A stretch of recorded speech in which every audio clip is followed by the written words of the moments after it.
Welcome to week 14 of the Tim and Chuck Show, a state semifinal edition, Yes. Chuck. How about that? Getting down to the nitty gritty. Yeah, we're down to one team. Yep. We got Wayne Trace playing in the state semifinals this week. How about the Raiders making it to the Final Four? Yeah, they've been playing well all year, and their mantra going in was, they didn't make it last year, but when they got in this year, they really wanted to make a statement. They've done that. And they're coming off a big win heading into the state semifinals this week against Mechanicsburg. Oh, yeah, that win last week, they really put an exclamation point on that regional championship, so they're coming in really rolling. Yeah, again, they're playing Mechanicsburg, and both of these teams are new to the state semifinals. Neither one have ever made it this far. How about this matchup, Chuck? What do you think about two teams that are playing for a right to get to the state championship? Yeah, that you got to stay focused. This is really important this week. You can't start saying, "Oh man, state championship." You got to focus because you got one more game before you can even get to that step. Yeah. So it's really when you're dealing with a bunch of teenagers trying to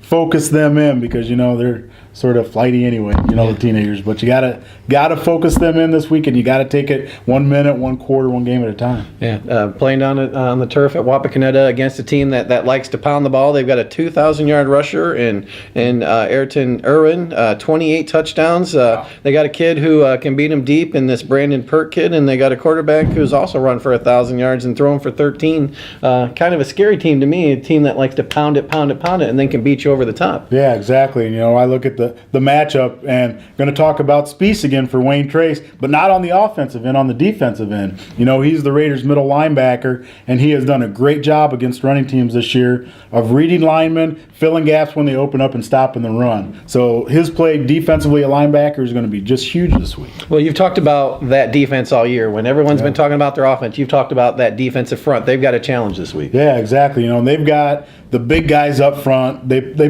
don't stray much from like a 5-2 set.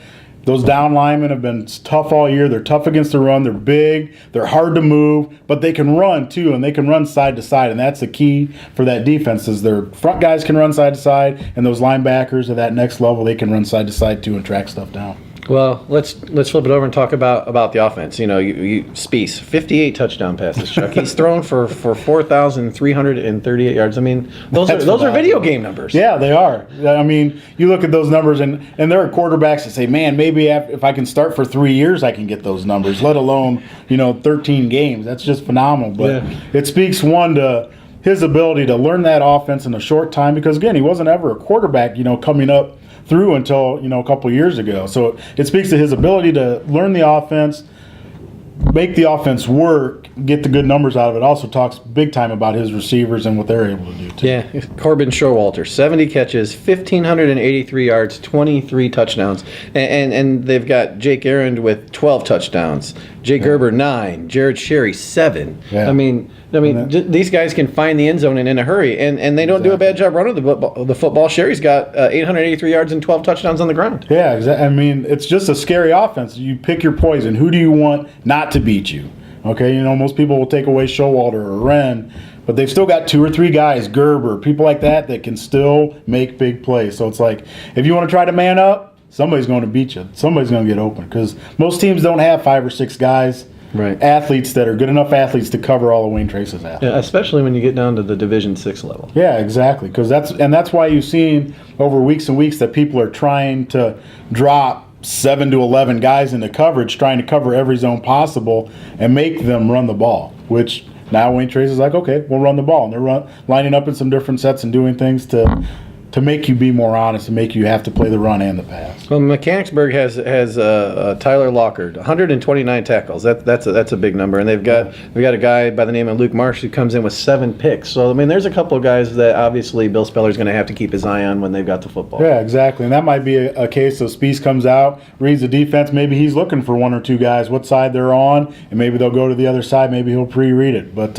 again, Kobe Speece, he's going to have a heck of a game. He's been doing a good job all year. So again, if he can come out and they can get that offense rolling and score quick, be another good game for them. Well, just again, we talked about at the beginning of the playoffs, the Green Meadows Conference and the NWAL, the way they've represented this area. And the Green Meadows Conference is right now the last. Still standing. Last. Even the signs will hit you in the GMC. That's right, Mechanicsburg, stay away from the signs.